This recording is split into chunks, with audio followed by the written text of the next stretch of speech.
Americans are continuing to feel the pandemic's effects. Many students are struggling to catch up, and districts are scrambling to find teachers. Companies have adopted work from home or hybrid policies, threatening commercial real estate. But a new federal initiative is seeking to use that real estate problem to address another problem, a lack of affordable housing. Currently, more than 20% of all office space in the U.S. is vacant. The U.S. is also experiencing a growing crisis in the housing sector, so President Joe Biden's administration is launching a multi-agency push to entice states and cities to convert office space into affordable housing, something some cities, like New York, have already been trying to do.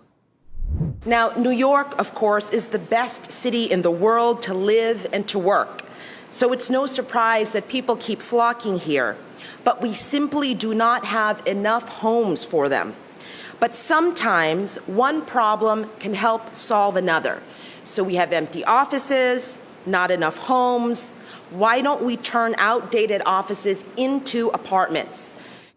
New York's Deputy Mayor for Housing and Economic Development, Maria Torres Springer, says regulations that have built up over decades have made it impractical and infeasible to turn commercial space into residential space. The city is taking steps to ease those regulations, but officials, including Mayor Eric Adams, say they need help from lawmakers in Albany, who, Adams says, failed to take critical action needed to facilitate those conversions. Now, the federal government has entered the conversation, announcing on Friday new actions to support the conversion of commercial space into affordable housing across the country through financial backing, technical assistance, and the sale of government-owned properties. The initiative especially encourages the conversion of commercial space near public transportation hubs, which the Biden administration says will help reduce greenhouse emissions in the long run. Funding for both new housing and office conversions near transit will be made available through the Department of Transportation. According to Transportation Secretary Pete Buttigieg, more than $35 billion will be available for loans.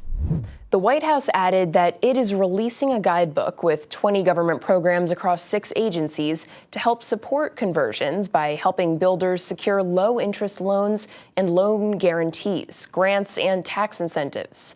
The hope is that this push creates more affordable housing while the U.S. continues to grapple with an ever-growing homeless population, and at the same time help reduce the long-term impacts that come with widespread office space vacancies.